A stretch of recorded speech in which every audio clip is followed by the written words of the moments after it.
Well, hello, quilty friends. Welcome back to my sewing room. And I am happy to have you here today, and I'm happy that we're going to be sewing block number 14 of the Hometown blocks. It's a very simple block and has a lot of space around it. And I wanted to do that for, several reasons. Of course, when I'm designing a block for this, I always want it cute.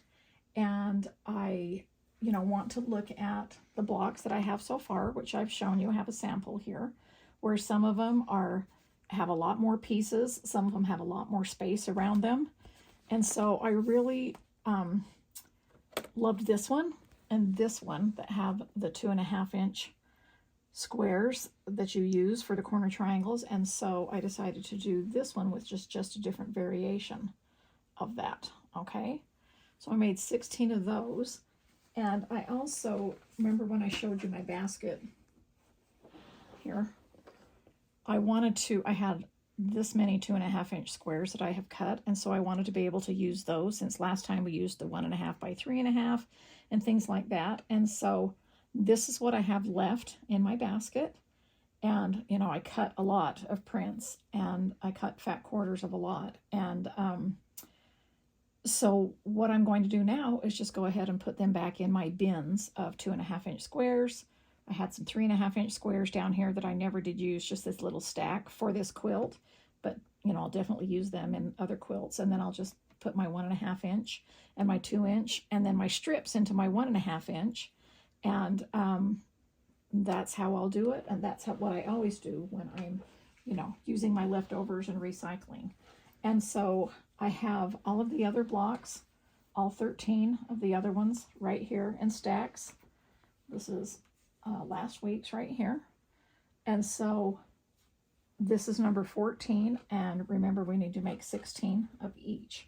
And so this is a very simple, straightforward block. I'm just going to show you each one that I've done with the color combinations. I'll put that one there as a sample.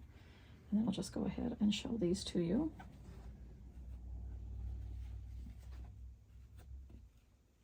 And once again, I've taken normally a cool color on the outside and a warm color on the inside. And then, same for that, cool on the outside, warm on the inside, warm color on the outside, cool color on the inside. This next one are both warm colors, but there's a huge contrast between them. And so these are both cool colors, but once again, huge contrast between them. And so that's just kind of how I go ahead and pick my color combinations, as I've, talked about before in this series. Another combination of two warms.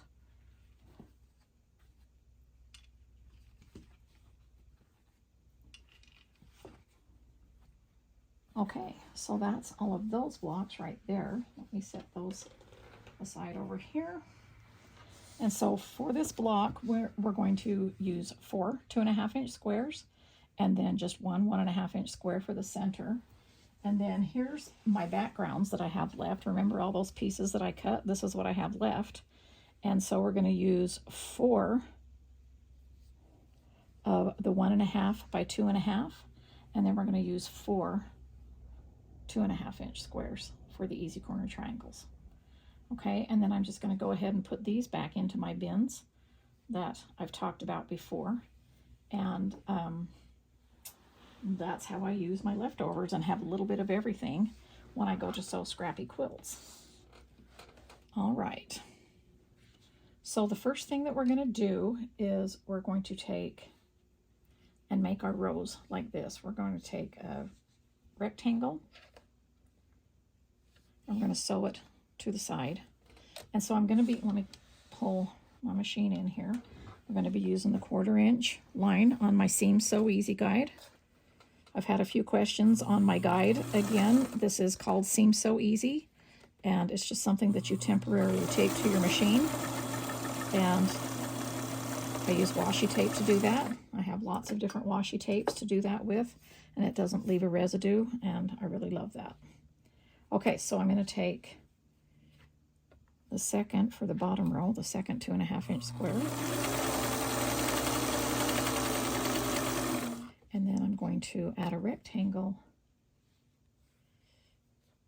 on each side of the center square.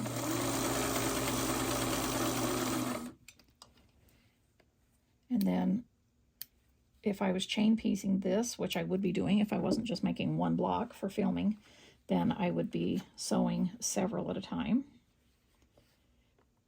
This is a really easy block to chain piece, and I like this. It just showcases two fabrics, so it's easy to pull together and design your blocks from your scraps. Okay, the last rectangle is going to go on this side.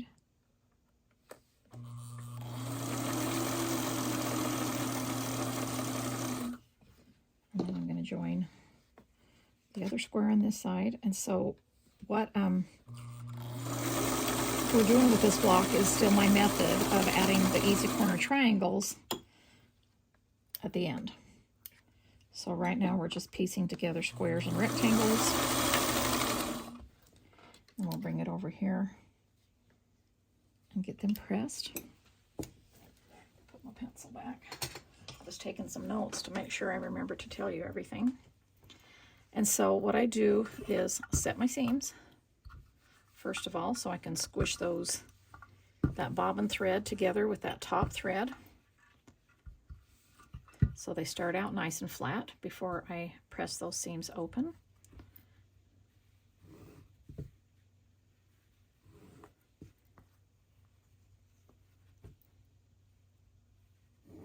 I just open them up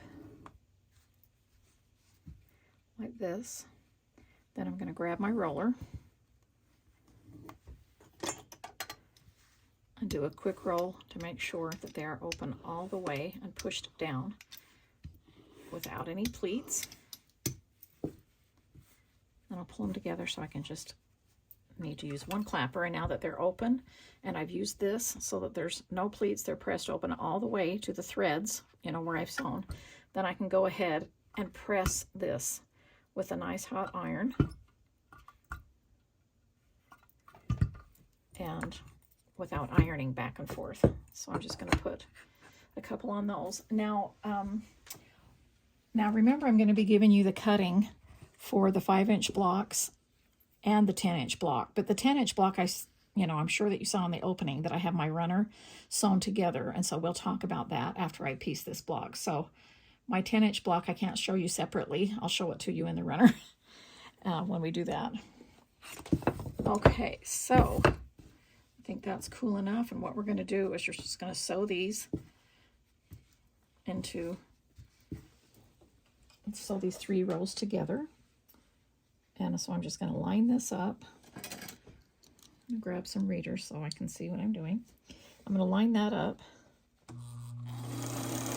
And then I'm going to look at these seams and make sure they're lining up. And if I'm worried about it, then again, take double pins and I just pin one poked in on each side of the seam so I know that's not going to shift. I can actually sew over them if I want, or I can just take them out right when the first seam is sewn over because that's not going to shift. And then I usually just use one pin at a time and then just move it down to the next thing because I just think it would take too much time to pin them all at once. I just use one pin and go down to the next seam and just continue going. So I'm just going to stick that pin there because I'm going to do the same thing on the other side.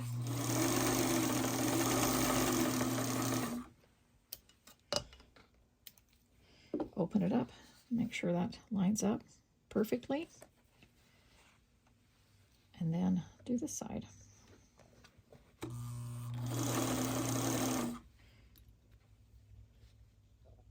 I really like to start sewing first before I pin so that that's holding that into place where it needs to go, and then it just leaves 2 hands free to pin how I need to.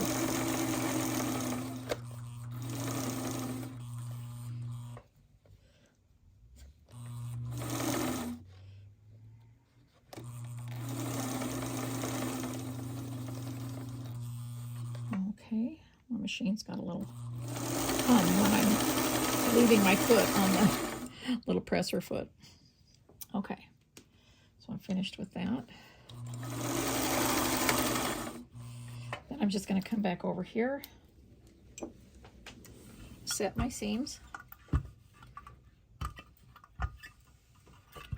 so that they're nice and smooth. Check that out so that all of that lines up.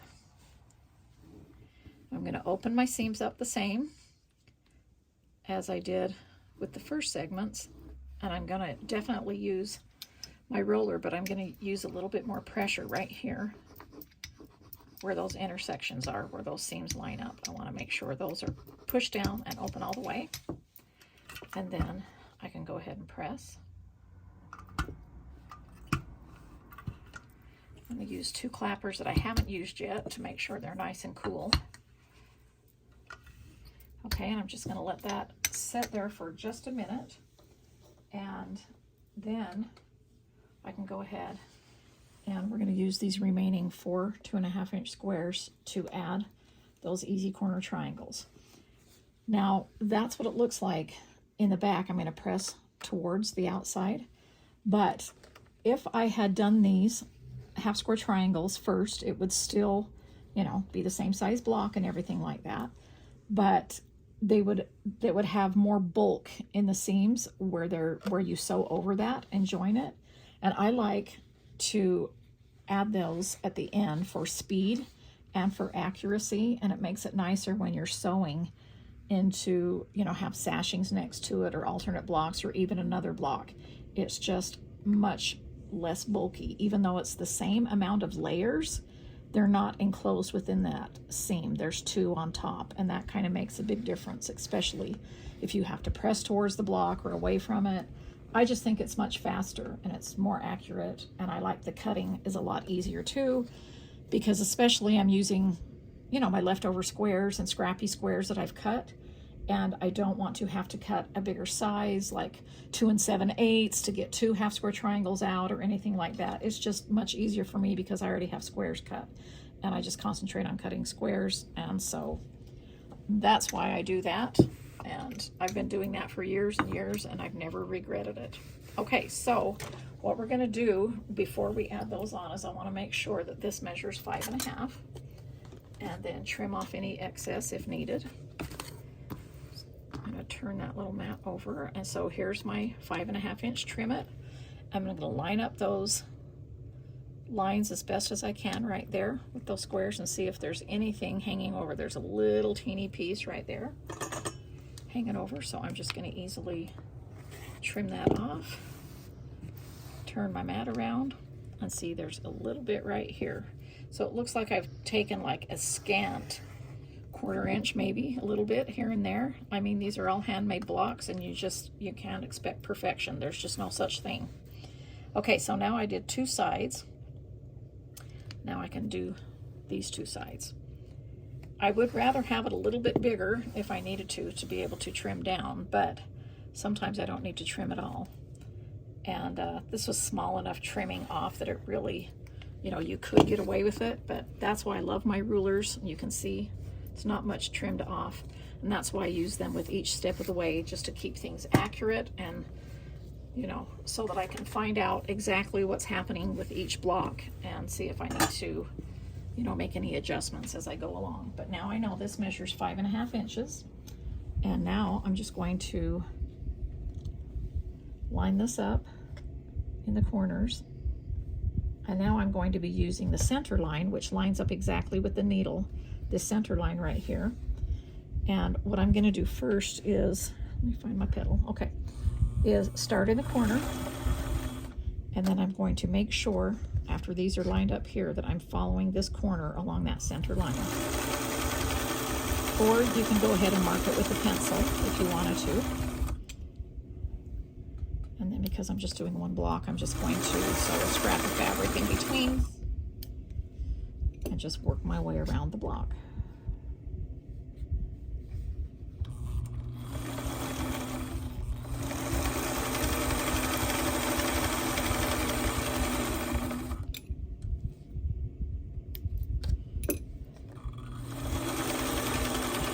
Super excited to be sewing these last blocks, even though I've enjoyed it every step of the way. You know, there's just something so relaxing and and easy and simple about just sitting down to sew some piece blocks. You know, just cutting up fabric and then putting it back together, right? For those of you who are quilters, which I'm assuming all of you are that are watching me, then you understand exactly what I'm talking about. But I think some people might think we're a little bit crazy to just cut up fabric and then sew it back together, but I guess let them think what they want, right? Because I don't feel crazy. Okay. And a lot of people I've noticed over the years that are not quilters, they'll look at a quilt, you know, that I've made or something or designed, and they'll be like, oh, that's so beautiful, but that's a lot of work. And I always say right after, yeah, it's also a lot of play, because that's what it is to me. It's, yes, quilting is maybe work, but it's also a lot of play, and that's what I enjoy about it. Okay, so what I do with that is before I trim, to make sure I didn't get off track a little bit, you know, from chatting and filming, and to make sure that all my thread lines are going from corner to corner, and I can see that that one is not. And so I'm just going to resew that. I started out in the right area. I just didn't follow the line correctly like I was supposed to because I got sidetracked. So I'm going to make sure that corner's right on that line. There we go. And I do not have to unpick that first seam that was off. If I was pressing my seams open, I would have to, but because I'm pressing these to the outside, it's not going to matter. It's just going to go over that first seam. And so what I'm going to do here now is just press those and set those seams. And I'm going to go ahead and trim an approximate 1/4 inch. And as I've said before, I would rather do bigger than 1/4 inch than less, because the seam allowances just don't stick up so much. They have a tendency, if you trim them too short, that they might, you know, stick up, or, you know, not have a tendency to lie flat. I don't use my roller for this this part because I don't want to distort, even though we've already sewn these. These seams are still on the bias, and so when I'm pressing, I take care not to stretch it out and go like this and pull and push too much. When I pull on this, it's just for opening, and then I use the side of my iron to open them all the way, and I start from the center out, and then I can go ahead and just kind of make sure I get that nice and hot. Grab 2 clappers that I have not used yet, so that I know, or haven't used for a bit, so that I know they're nice and cool, and then stack those up. And like Quilty Jenga and Quilty Physics, the weight is going to, you know, make that flatter, I think, and the coolness of this is going to absorb all of that heat and get that nice and flat. And so I'm going to go ahead and turn off that switch so that iron turns off, because I'm going to be using this ironing board to show you some things while that is cooling down. So let's just talk about these blocks for a minute for the quilt. So again, I've got all of these blocks, and here's all my stacks, and then I've got these alternate blocks. I don't have all of them cut yet, but I have given you the yardage. It's always in the description of this video. Whenever you want any of this information, you don't have to jot it down because I've written it down for you. So you can just look in the description of this video. And so I've got my alternate blocks. And when I go to sew it together, to sew these quilts together, I'm going to just lay this right here and explain how I'm going to do this. As I'm going to start with, in the top corner, just like I did in the opening video on the design board, there was just like a couple of rows that were beginning. This is how I'm going to be laying out the quilt. But it's going to be, let's see, let me find my notes. Hang on just a minute. Here they are right here. I just want to make sure I don't say anything wrong. So this quilt is going to be 105 by 105. It's going to be a square quilt, okay?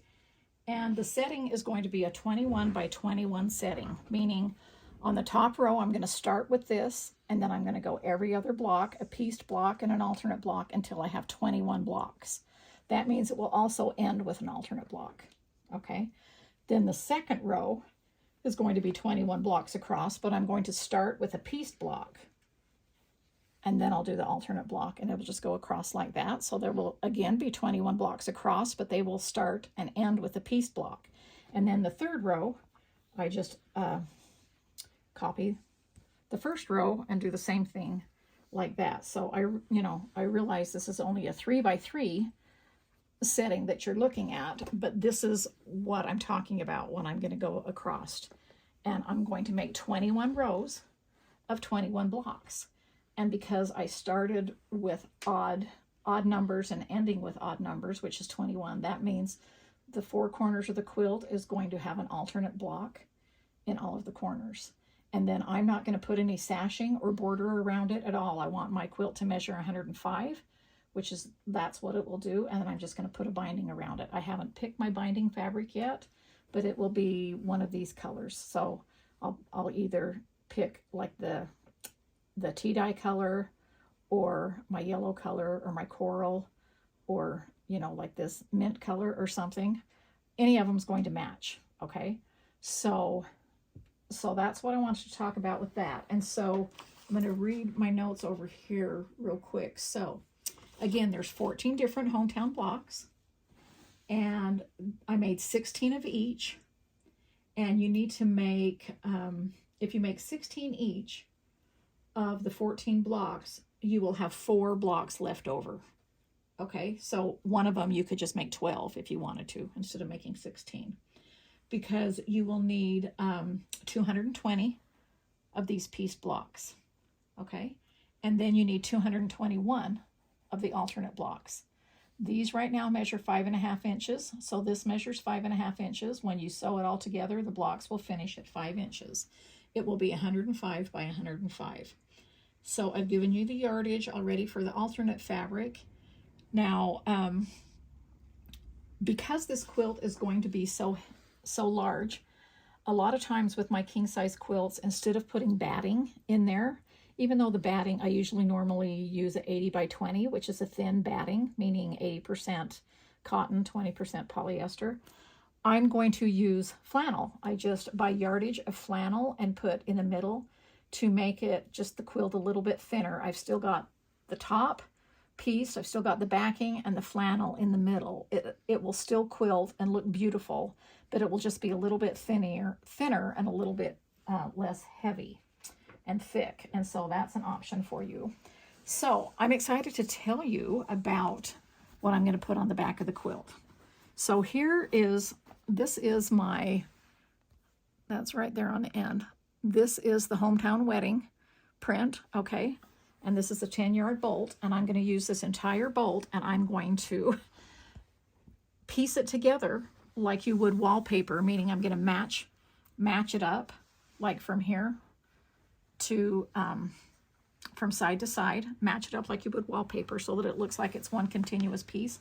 And I'm going to put that on the backing, because what I was going to do with this bolt was I was going to have this whole bolt quilted into a king size quilt. And then I was like, wait, I could put it on the back of my king size quilt for Hometown, and then my quilt would be reversible.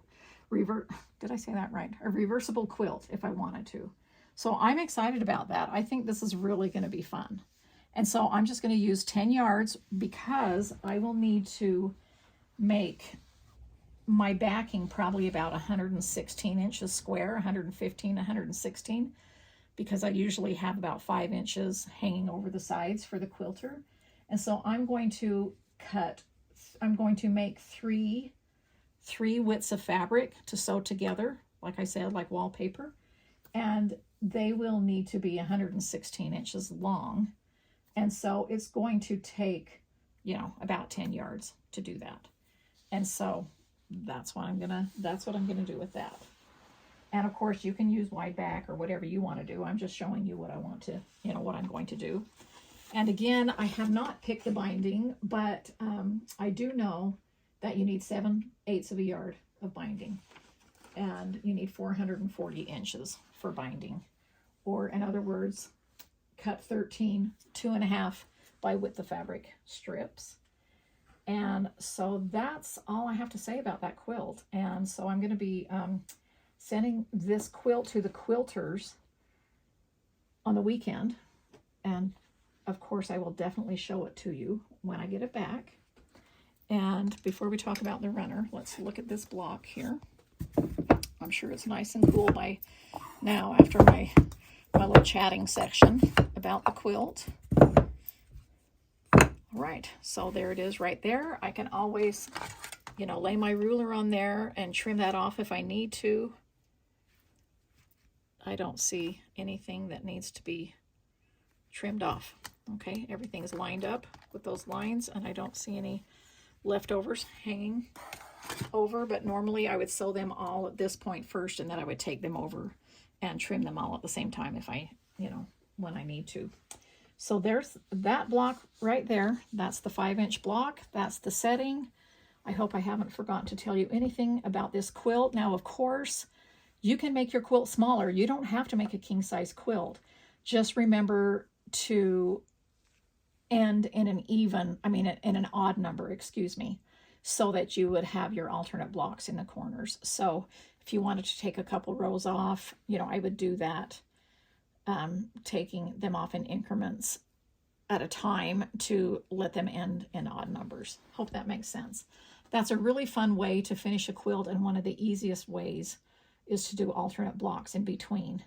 And it makes your seams smooth, you know, because you're adding to that, and there's just a lot of different, you know, ways that it makes it easier. Okay, so now I'm going to take these glasses off and let me pull this runner in. Okay, I'm going to try to first show you, here's the 10-inch block right here. That is block number 14. Okay, and then I took a lot of good pictures and showed it at the beginning of this video. But this setting is 3 across this way, and then 5 across this way. Okay, and I cut, let me set that there while I grab my notes and talk to you about it so you can see it.